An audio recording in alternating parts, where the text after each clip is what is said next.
അസ്സലാമലൈക്കും. ഫ്രാൻസിലാണ്. ഒരു രക്ഷയില്ല, വണ്ടിയിലിരിക്കാൻ പറ്റില്ല. ഇപ്പോൾ സമയം, ഇവിടുത്തെ സമയം 7 മണി കഴിഞ്ഞു.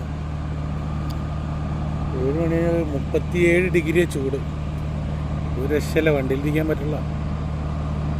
ഒന്നാമത് ക്യാബിനായതുകൊണ്ടേ എല്ലാ വണ്ടിക്കാരും ഡ്രസ്സൊക്കെ ഊരിയിട്ട് വണ്ടി സ്റ്റാർട്ട് ചെയ്ത് കുറേ നേരം വണ്ടി സ്റ്റാർട്ട് ചെയ്ത് ഞാൻ 4 മണിക്ക് വണ്ടി പാർക്ക് ചെയ്താ. അപ്പം ഉണ്ടാക്കി ചെറുപയർ കറി ഉണ്ടായിരുന്നു, അത് കഴിച്ച് കുറേ നേരം വണ്ടി സ്റ്റാർട്ട് ചെയ്തിട്ടു. ഇപ്പോൾ പരിധിക്കുള്ളിൽ ഇട്ട് കഴിയുമ്പോൾ കാര്യം കമ്പനിയിൽ നിന്നൊന്നും പറയൂല, പക്ഷെ എന്നാലും ഒരു മര്യാദ ഇല്ലല്ലോ. അതുകൊണ്ട് പുറത്തിറങ്ങിയിരിക്കുക. എല്ലാവരും ക്ലാസ്സിൽ വണ്ടി സ്റ്റാർട്ടിങ്ങിൽ കിടക്കണം, എല്ലാ വണ്ടികളും. ഭയങ്കര ശക്തമായി ചൂടെന്ന് പറഞ്ഞാൽ ഇത്രയും പ്രതീക്ഷയില്ല. ഇപ്പം എൻ്റെ ഒരു അഭിപ്രായം, യൂറോപ്പിൽ പണിയെടുക്കാൻ സുഖം മഞ്ഞാലത്താണ്, വിൻ്റർ സീസണിലാണ്. സമ്മർ ഒരു രക്ഷയില്ല.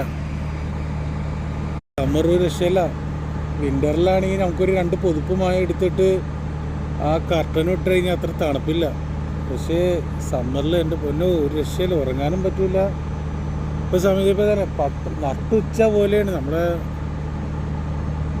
അപ്പോൾ നിങ്ങൾ വിചാരിക്കും ഇതൊക്കെ അല്ലേ അവസ്ഥ, ഇതൊന്നും കുഴപ്പമെന്ന് വെച്ചാൽ വേറെ ഒന്നല്ല, ഈ ക്യാബിലായതുകൊണ്ട് മൊത്തം ഇരുമ്പാണല്ലോ, അതിൻ്റെ ചൂട് താഴത്തേക്ക് ഇരുന്നിട്ട് ഇതൊക്കെയാണ് ഈ ജോലിയുടെ ബുദ്ധിമുട്ടുകൾ. പറഞ്ഞിട്ട് കാര്യമില്ല,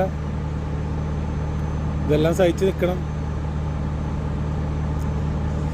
ഇപ്പോൾ വണ്ടിയിൽ ഇരിക്കാൻ പറ്റില്ല. അപ്പോൾ പുറത്തേക്ക് ഇറങ്ങിയപ്പോൾ ഒരു വീഡിയോ ചെയ്യാമെന്ന് വിചാരിച്ചു. എല്ലാവരും ഇങ്ങനെ ചൂടെടുത്തേ എല്ലാ വണ്ടിയിലും ആൾക്കാരൊക്കെ ഡ്രസ്സ് കൂരിയിട്ടിട്ട് ഇരിക്കുകയാണ്.